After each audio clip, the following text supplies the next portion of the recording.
नमस्कार साथियों। तो आज है 5 मार्च 2026। दोस्तों, आमतौर पे मैं आपको न्यूज़ या न्यूज़ की एक्सप्लेनेशन इसके ऊपर जानकारी देता हूँ। आज का ये वीडियो थोड़ा सा डिफरेंट होने जा रहा है। इस पर हम थोड़ा सा डेटा, कुछ इंपॉर्टेंट इंफॉर्मेशन आपके साथ मैं शेयर करूँगा। देखिए, मेन जो इस वीडियो की कॉन्टेक्स्ट है, टोटल देखिए शेयर मार्केट में बहुत सारे कंपनी है लिस्टेड। 10 शेयर को लेके आलोचना करेंगे हम लोग, जिसकी डिविडेंड यील्ड जो है ना, डिविडेंड यील्ड की जो परसेंटेज है वो बहुत हाई है। मतलब एक एक शेयर आप देखना, 14% की डिविडेंड यील्ड है। देखिए, आमतौर पे डिविडेंड किसको पसंद नहीं है। मान लीजिए कि आपने एक शेयर खरीदा ए को, ठीक है, ए को आपने खरीदा 100 रुपए में, और वो ए वाला शेयर 2 साल बाद मान लीजिए कि 250 में पहुंच गया, ठीक है।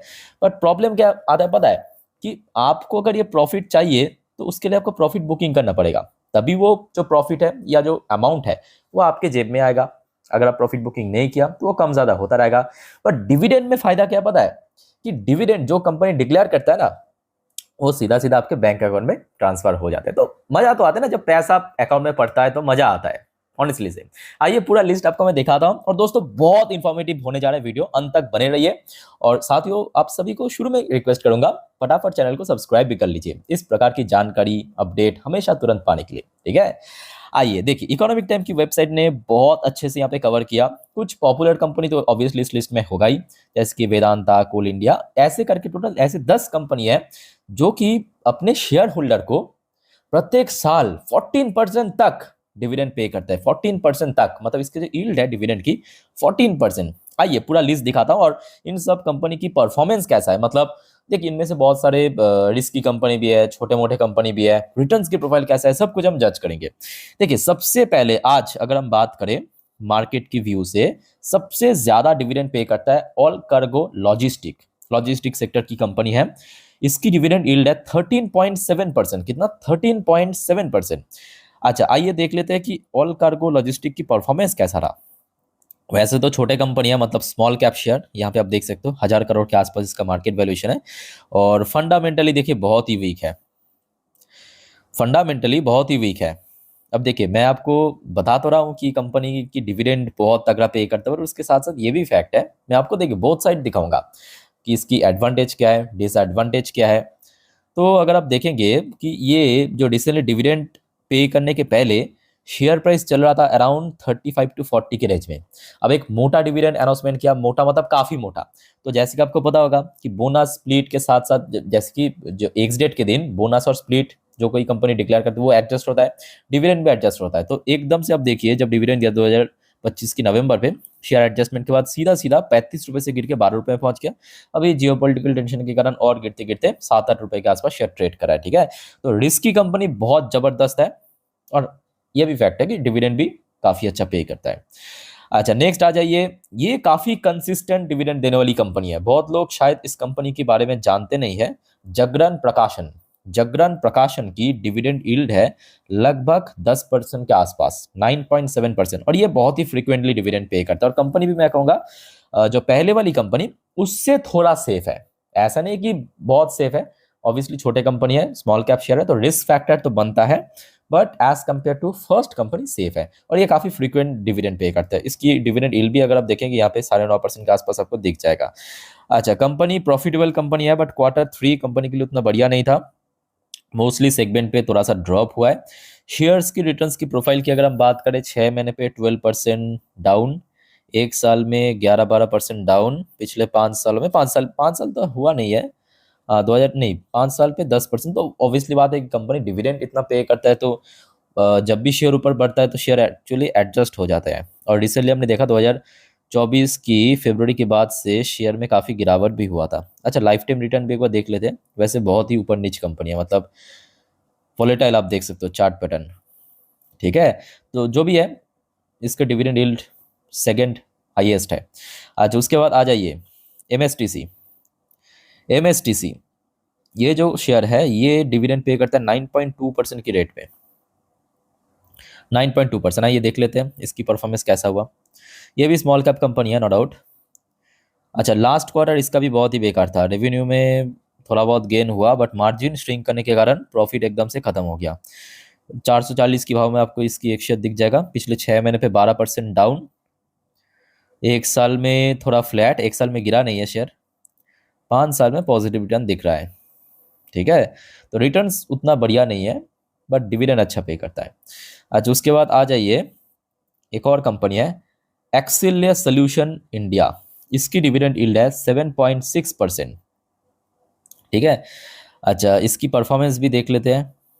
वैसे तो ये स्मॉल कैप शेयर है तो ऑब्वियसली रिस्की है, फंडामेंटली उतना अच्छा नहीं है, देख ही सकते हो। देखिए मैं आपको दोनों ही साइड दिखा रहा हूँ, ऐसा बिल्कुल भी आपको नहीं कहता हूँ कि डिविडेंड यील्ड अच्छा है मतलब सब कुछ अच्छा होगा, वो इसके एडवांटेज है बट मोस्टली डिसएडवांटेज ही बहुत ज़्यादा है। आज वैसे तो शेयर मार्केट के साथ रिकवर किया, पिछले 1 महीने पे डाउन, 6 महीने पे 13-14% डाउन, एक साल में 8% डाउन, 5 साल में फिर भी पॉजिटिव रिटर्न दिख रहा है। ठीक है, अच्छा उसके बाद आ जाइए 5वें कंपनी पे चलते हैं, पीटीसी इंडिया। ये अच्छी कंपनी है, पीटीसी इंडिया अच्छी कंपनी है, सरकारी कंपनी, अच्छा पे करता है डिविडेंड 7.4%। और ये उतना भी छोटे कंपनी नहीं है, पीटीसी इंडिया काइंड ऑफ कह सकते हो कि ठीक ठाक कंपनी है। अच्छा लास्ट क्वार्टर कंपनी की, लास्ट क्वार्टर थोड़ा सा बेकार था, लास्ट क्वार्टर ऑनेस्टली से काफ़ी बेकार था।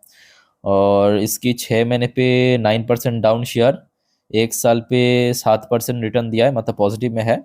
5 साल की बात करें 110% की रिटर्न, इसको फिर भी आप मैं कहूँगा वॉच लिस्ट में ऐड कर सकते हो।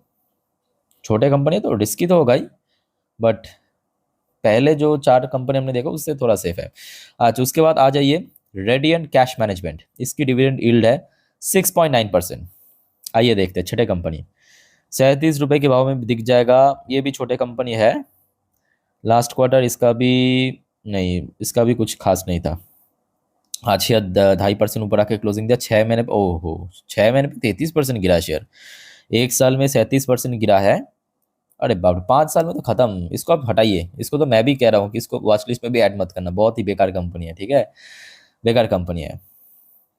अच्छा आ जाइए अब वेदांता, वेदांता को ऑब्वियसली अलग से बताने की जरूरत नहीं है, ये अपने सेक्टर की लीडिंग कंपनी, और ऑफ कोर्स वेदांता की डिविडेंड यील्ड बहुत ज़्यादा है। बट फिलहाल क्या है कि वेदांता की शेयर एक्चुअली क्या है पता है, एक तो वेदांता 2025 में उतना डिविडेंड पे नहीं किया, मतलब आमतौर पे जितना पे करता था इसके पहले पे नहीं किया, अपने प्लेज को मिटाने के लिए, मतलब जो प्रोमोटर प्लेज था ना गिरवी का शेयर, उसको मिटाने के लिए, और आज मिटा भी चुका है, एकदम जीरो प्लेज हो चुका है, तो जिस वजह से डिविडेंड उतना पे नहीं कर पाया।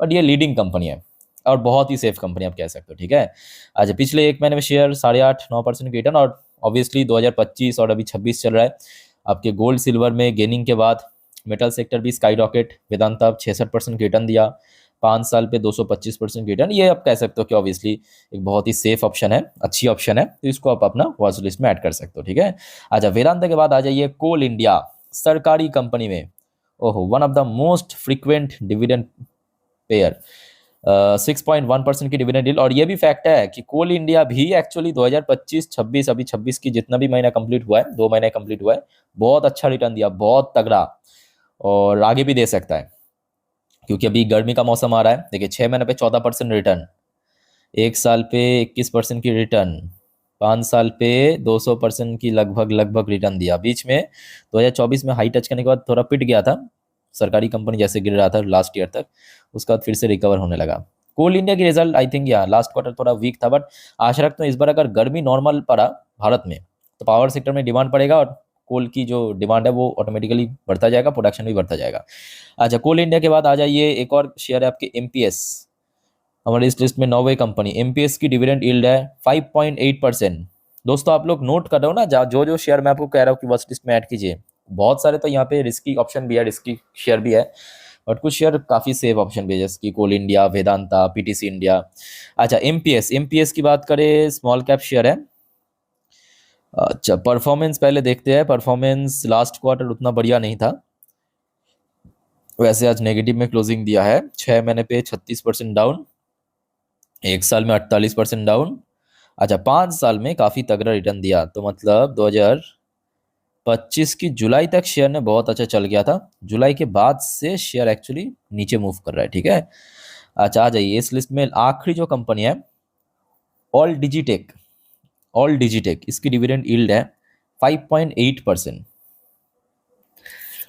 और आज वैसे तो शेयर पॉजिटिव में क्लोजिंग दी। इसकी परफॉर्मेंस देखते हैं, नहीं परफॉर्मेंस इसका फिर भी चलो डिसेंट, डिसेंट बोलना गलत होगा, फेयर परफॉर्मेंस किया है लास्ट क्वार्टर।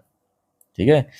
अच्छा, इसके रिटर्न्स की प्रोफाइल देखते हैं। 6 महीने पे 17% डाउन, 1 साल पे 18% डाउन, 5 साल पुराना लिस्टेड नहीं है, 24 में लिस्ट हुआ था, और 24 के लिस्ट के बाद से अभी तक लगभग शेयर 25% डाउन आ चुका है। ठीक है। देखिए आमतौर पे क्या होता है पता है, जो कंपनी अच्छा डिविडेंड पे करता है ना, तो वो डिविडेंड एडजस्ट होते होते शेयर कभी कभी होता है कि उतना बढ़ नहीं पाता।